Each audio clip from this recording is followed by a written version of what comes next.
ಆತ್ಮೀಯ ಸ್ನೇಹಿತರಿಗೆ ಎಲ್ಲರಿಗೂ ಸ್ವಾಗತ. ಇವತ್ತು ಹುಣಸಿ ಗಿಡ ಬದಿನೊಳಗೆ ಹಾಕೊಂಡ್ರೆ ಹೆಂಗೆ ಉತ್ಪನ್ನ ಬರ್ತೈತೆ ಅನ್ನೋದ್ರ ಬಗ್ಗೆ ಸ್ವಲ್ಪ ಮಾಹಿತಿ ತಗೊಳ್ಳೋಣ.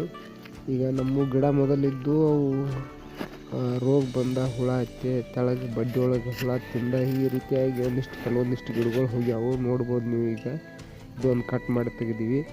ಫಸ್ಟ್ ಒಂದು ತೋರಿಸಿದ್ನಿ, ಅದು ಎಲ್ಲ ಕಟ್ ಮಾಡಿ ತೆಗೆದೀವಿ.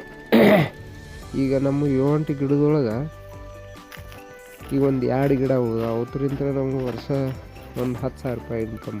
ಅದಕ್ಕೇನು ಗೊಬ್ಬರ ಹಾಕೋಂಗಿಲ್ಲ, ನೀರು ಹಾಕೋಂಗಿಲ್ಲ, ಏನಿಲ್ಲ. ಹಿಂಗೆ ಉತ್ಪನ್ನ ಬರ್ತೈತಿ. ಮತ್ತು ಇಲ್ಲಿ ನೋಡ್ಬೋದು, ಇಲ್ಲಿ ಒಂದು ಐತೆ ನೋಡಿರಿ, ಬರ್ರಿ ತೋರಿಸ್ತೀನಿ. ಇದ್ರೊಳಗೆ ಗೈದು ಒಂದು ಹಿಂಗೆ ಅವು ಮಧ್ಯದೊಳಗೆ ಏನೋ ಒಂದು ಹುಳು ಟೈಪ್ ಆಗಿ ಕೆಲವೊಂದು ಗಿಡ ಕಾಯಿ ಆಗೋದು ನಿಂತವು. ನಿಂತ ಮ್ಯಾಗ ನಾವು ಎಲ್ಲ ತೆಗೆದೀವಿ. ಈಗ ಇಲ್ಲಿ ತೋರಿಸ್ತೀವಿ. ಇದೈತೆಲ್ಲ ಈ ಗಿಡ ಏನೈತಿ, ಇದು ಒಂದು. ಇನ್ನೂ ಇದ್ರ ಪಕ್ಕ ಆಚೆ ಆ ಕಡೆ ಒಂದು ಐತಿ, ಇನ್ನೊಂದು ಐತಿ.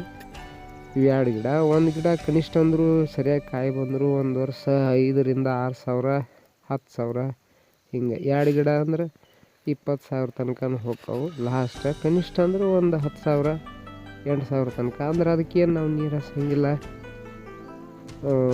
ಗೊಬ್ಬರ ಹಾಕೋಂಗಿಲ್ಲ, ಏನಿಲ್ಲ. ಬದುನ್ಯಾಗ ಇರ್ತೈತಿ. ಕೆಳಗೆ ನಾವು ಹೊಲ್ದಾಗ ಪೀಕ್ ಬೆಳೆಯೋಂಗೆ ಬೆಳಿತಿರ್ತೀವಿ, ಹಾಕಿರ್ತೈತಿ.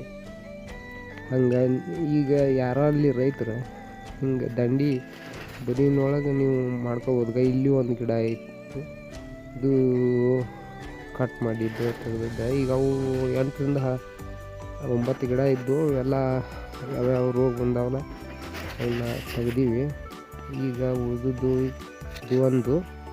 ಇನ್ನು ಇದ್ರ ಪಕ್ಕ ಆಚೆ ಕಡೆ ಅದು ಕಾಣಿಸೋದಿಲ್ಲ, ಮರೆಗೈತಿ. ಸಾಯಂಕಾಲ ಒಂದು ಆಗೈತಿ. ಈಗ ಅದಕ್ಕೆ ಅಷ್ಟೊಂದು ಕ್ಲಿಯರ್ ಆಗಿ ಕಾಣೋಲ್ಲ. ಅದ್ರ ಬಾಜು ಇನ್ನೊಂದು ಗಿಡ ಐತಿ. ಧನ್ಯವಾದಗಳು.